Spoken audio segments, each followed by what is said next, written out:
Hello friends, super magic રસોઈમાં મિત્રો આપનું સ્વાગત કરું છું। આજે હું કાંદા બેસનની સબ્જીની રેસીપી એકદમ સુપર ડુપર અને એકદમ ડિલિશિયસ એવી છે તો તમારી સાથે શેર કરું છું। તો તમને ચોક્કસ આ વિડીયો ઉપયોગી થશે। તમને ગમે તો લાઈક કરજો, શેર કરજો અને સબસ્ક્રાઇબ કરવાનું તો ભૂલતા જ નહીં। અને મિત્રો બાજુમાં રહેલું બેલ આઇકનને પણ પ્રેસ કરજો જેથી કરીને મારા લેટેસ્ટ વિડીયોની માહિતી તમને મળતી રહે। તો મિત્રો આપણે આ ઉનાળામાં લૂથી બચવા માટે કાંદાનો ઉપયોગ મેક્સિમમ કરવો જોઈએ। તો અત્યારે આપણે કાંદાની સબ્જીની રેસીપી તમારી સાથે શેર કરું છું, એ પણ બેસન સાથે, એટલે એકદમ ડિલિશિયસ અને ટેસ્ટી એવી ચટાકેદાર આ સબ્જી થાય છે। મિત્રો જે કાંદાના શોખીન છે ને એના માટે તો બેસ્ટ ઓપ્શન છે કે મેક્સિમમ કાંદાનો ઉપયોગ તમે કરી શકશો। તો અત્યારે ઇન્ગ્રેડિયન્ટમાં મેં 5 થી 6 મીડિયમ સાઇઝના કાંદા લીધા છે, 1 કપ બેસન છે અને રૂટીન મસાલાના મિત્રો આપણે લાલ મરચું છે, આખું જીરું છે, હિંગ છે, હળદર છે અને આપણે બીજા મસાલામાં કાંદા 1 મીડિયમ સાઇઝનો મેં સમાર્યો છે, 1 ટમેટું છે મીડિયમ સાઇઝનું, 15 થી 17 કળી લસણ મેં મિક્સ કરી લીધું છે અને 1 ટુકડો તજનો છે, 8 થી 9 લવિંગ છે અને 1 આખો એલચો છે, 1 લીલી એલચી છે અને મિત્રો કલોંજી છે, ધાણા છે, લીલા મરચું છે તીખું, 2 ઇંચ આદુનો ટુકડા છે અને આપણે પાણી લેશું અને તેલ લેશું। તો બનાવવાનું ચાલુ કરીએ। તો મિત્રો આ 5 થી 6 કાંદાને મેં સમારીને અને એકદમ ક્લીન પાણીથી ધોઈ લીધા છે। તો હવે એને આપણે આ રીતે સમારી લેવાના છે, એકદમ પતલી પતલી સ્લાઇસમાં સમારવાના છે આ રીતે। એટલે શું થશે કે એની એકદમ કળી અલગ અલગ થઈ જશે અને આપણે જે આ શાક એવું છે ને કે એકદમ ઝડપથી બની જાય છે અને ટેસ્ટમાં પણ એટલું જ સરસ થાય છે। તો આ રીતે હું બધા કાંદા સમારી લઉં છું। તો આ રીતે જો મેં પતલી લાંબી સ્લાઇસમાં સમારી લીધું છે અને હવે એને આપણે આ રીતે એકદમ અલગ કરી નાખવાની છે એની બધી સ્લાઇસ, એટલે શું કે આવી રીતે તમને એકદમ સરસ લાંબી કતરણમાં મળી જશે આ રીતે। અને હવે આમાં આપણે 1 ચમચી જેવું મીઠું પણ નાખી દેશું, એટલે શું થશે કે એનું પાણી છૂટશે અને એકદમ આપણા કાંદા સરસ સોફ્ટ અને ટેસ્ટી બની જશે। અને હવે આને આપણે ઢાંકીને સાઈડ ઉપર રાખી દેશું, એટલે આમાંથી જે પાણી છૂટશે ને એ આપણે અલગ કરી લેશું। તો હવે એ કાંદા પ્રોસીજર થાય છે ને ત્યાં આપણે 1 કપ બેસન લીધું છે, એને આપણે એક બોલમાં નાખીને એમાં 2 પિંચ જેટલી હિંગ અને 2 પિંચ જેટલી આપણે હળદર નાખી દેશું અને એમાં ટેસ્ટ એકોર્ડિંગ આપણે અડધી ટીસ્પૂન જેવું મીઠું પણ નાખી દેશું અને એને આપણે આ રીતે એકદમ સરસ ઘોળ તૈયાર કરી લેવાનું છે। આ રીતે થોડુંક પાણી નાખતું જવાનું છે, એકી સાથે પાણી નથી નાખવાનું। આપણે આ બેટર તૈયાર કરીએ એમાં આ રીતે આપણે તમને બતાવું કેવું બેટર તૈયાર કરવું છે એ આ રીતે આપણે સરસ મિક્સ કરી લેવાનું છે। તો હિંગને હિસાબે આપણે બેસન એ આપણને ગેસ કરે છે, એટલે હિંગ પણ નાખવી કમ્પલસરી છે અને હળદર પણ આપણે સહેજ પિંચ જેટલી જ નાખી છે, 2 પિંચ। અને આ રીતે આપણે એને આ બેટરને ફેટી લેવાનું છે, એટલે એકદમ ફ્લફી આપણું બેટર તૈયાર થઈ જાય। તો આ રીતે જો આપણે એકદમ સરસ 1 થી 2 મિનિટ આ રીતે લોટ ફેટી લીધો છે અને એકદમ ફ્લફી આપણો લોટ તૈયાર થઈ ગયો છે। તમને ખ્યાલ આવી જતો હશે, કલર પણ ચેન્જ થઈ ગયો છે। આમે એક જ ડિરેક્શનમાં ફેટવાનો છે। તો આને પણ આપણે સાઈડ ઉપર રાખી દેશું। તો હવે આપણું બેસન આ સાઈડમાં રાખ્યું છે, ત્યાં આપણે એક પેસ્ટ તૈયાર કરી લઈએ, મસાલો બનાવવાનો છે।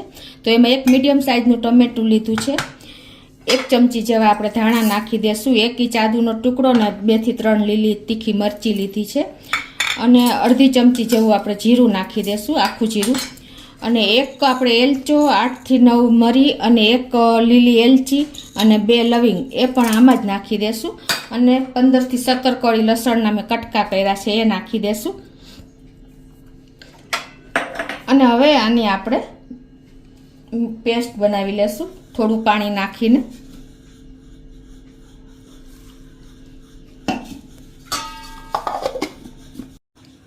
તો આ રીતે જો આપણે બધા મસાલાની પેસ્ટ તૈયાર કરી લીધી છે। હવે આ બાજુ આપણે એક પેનમાં ગેસ ઓન કરીને 2 ટેબલસ્પૂન જેવું તેલ મૂકશું. તમે જે તેલ વાપરતા હોય નાખી શકો છો. તો આપણું તેલ પણ ગરમ થઈ ગયું છે. તો એમાં 1/4 ટીસ્પૂન જેવા આપણે કલોંજી નાખી દેશું અને અડધી ટીસ્પૂન જેવું આપણે આખું જીરું નાખી દેશું અને પિંચ જેટલી આપણે હિંગ પણ નાખી દેશું. અને એમાં આજે આપણે એક મીડિયમ સાઇઝનો કાંદો સમાર્યો છે ને એ આપણે આમાં નાખી દેશું અને આપણે એને સરખો એવો ટ્રાન્સપરન્ટ થાય ને ત્યાં સુધી આપણે આ રીતે સ્લો ટુ મીડિયમ ફ્લેમ ઉપર એને શાંતિથી કૂક કરી લેશું.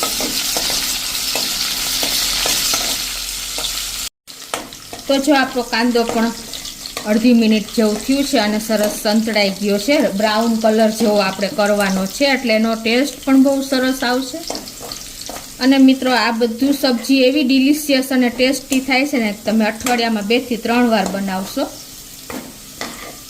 અને આપણો કાંદો પણ જો લાઇટ બ્રાઉન થઈ ગયો છે તો આ સ્ટેજે હવે આપણે છે ને આ પેસ્ટ બનાવી છે ને એ નાખી દેશું.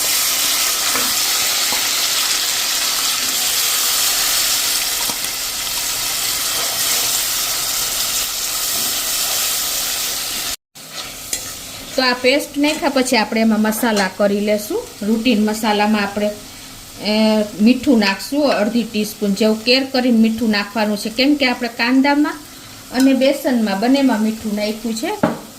અને પછી આપણે 1/4 ટીસ્પૂન જેવી હળદર અને 1 ટીસ્પૂન કાશ્મીરી લાલ મરચું નાખી દેશું અને એને આપણે આ રીતે મિક્સ કરી અને 2 થી 3 મિનિટ તેલ છૂટું પડે ને ત્યાં સુધી આપણે આ કૂક કરવાની છે.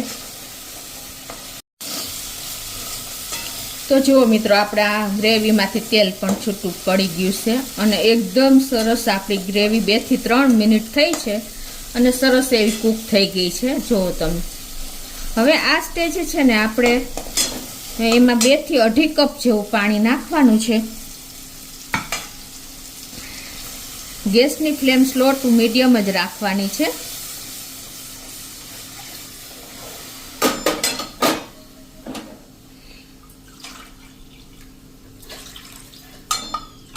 પાણીની જરૂર તમને વધારે લાગે, તમારું બેસનની ક્વોન્ટિટી બરાબર પરફેક્ટ જ લેવાની છે તો જ આ પરફેક્ટ મેજરમેન્ટ સાથે જ હું તમને આ સબ્જી બતાવું છું મિત્રો. તો હવે આ આપણે ફૂલ ઉકળવા દેશું આ પાણીને.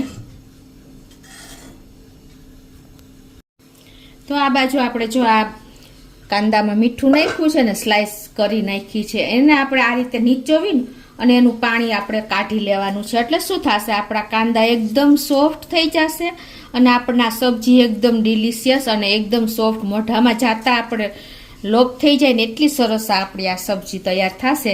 આ પ્રોસિજર તમારે કરવી જરૂરી નથી પણ આ રીતે કરશો ને તો તમારું શાક એકદમ સરસ ટેસ્ટમાં બનશે. જો આપણે કાંદામાંથી પાણી પણ છૂટું પાડી લીધું છે અને એકદમ સરસ આપણી સ્લાઇસ તૈયાર થઈ ગઈ છે. અને આ બાજુ આપણું બેસનને આપણે રેસ્ટ આપ્યો છે ને એને પણ અડધો કલાક જેવું થઈ ગયું છે. તો હજી એક વખત આપણે આને આ રીતે ફેટી લેવાનું છે એટલે થોડુંક ડાઉન થઈ ગયું હોય તો એકદમ ફ્લફી આપણું બેટર પાછું એક્ટિવ થઈ જાય. તો આ રીતે જો આપણે બેટરને ફ્લફી કરી લીધું છે, તમને બબલ્સ ઉપર પણ દેખાતા હશે અને એકદમ વ્હાઈટ થઈ ગયું છે, આપણો કલર ચેન્જ થઈ ગયો છે બેટરનો. હવે જે આપણે આ કાંદાની સ્લાઇસ કરી છે ને એ આપણે આમાં નાખી દેવાની છે અને આને આપણે આ રીતે ડબકા મૂકી દેવાના છે. આ જે આપણું આ બાજુ આપણું જો આ મસાલાવાળું ગ્રેવી પણ ઉકળી ગઈ છે પાણી નાખ્યા પછી અને આમાં જ આપણે આ બેસનના ડબકા મૂકવાના છે. આ રીતે તમારે મિક્સ કરી લેવાના છે અને આ રીતે નાના નાના આપણે આ રીતે ડબકા મૂકી દેવાના છે. આ સબ્જી જો મિત્રો આ તમે ફ્લફી કર્યું હશે ને તો જ તમારા ડબકા ઉપર આવશે પાણીમાંથી તરીને, નહીતર તમારા ડબકા નીચે બેસી જશે. મેઇન આ તમારે મેઇન પ્રોસિજર કરવી જરૂરી છે. જો જેવા હું મૂકું છું ને એવા એની ઉપર આવી જાય છે જુઓ. એટલે ચણાનું બેસન તમારું એકદમ તમે ફેટું હશે ને તો જ આ તમારું પ્રોસિજર પ્રોપર બનશે ને મિત્રો, તમને ખ્યાલ આવી જતો હશે. જો તો આ રીતે આપણે બધા ડબકામાં મૂકી દેશું કાંદા બેસનના. મિત્રો આ શાક એટલું ડિલિશિયસ અને મોઢામાં જાતા જ એકદમ પાણી થઈ જાય ને એવું સરસ, દાંત વગરના પણ ખાઈ શકશે.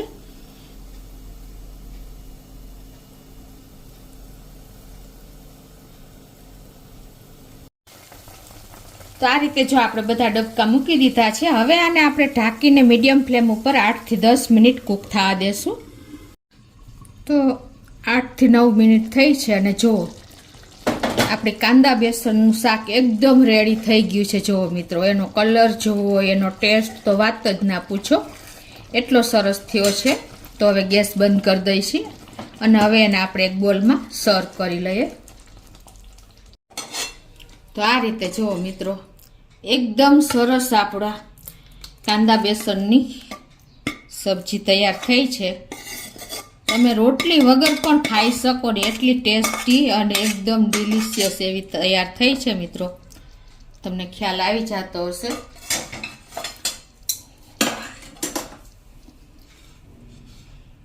જો આપણા એક એક એકદમ ગટ્ટા એકદમ છૂટા જ રહ્યા છે. જુઓ, તમને ખ્યાલ આવી જતો હશે, છે ને મિત્રો. તો મિત્રો ચોક્કસ એક વખત તમે આ રીતે ટ્રાય કરજો અને તમે મને કોમેન્ટ બોક્સમાં જણાવજો કે તમને આ રેસીપી કેવી લાગી મિત્રો.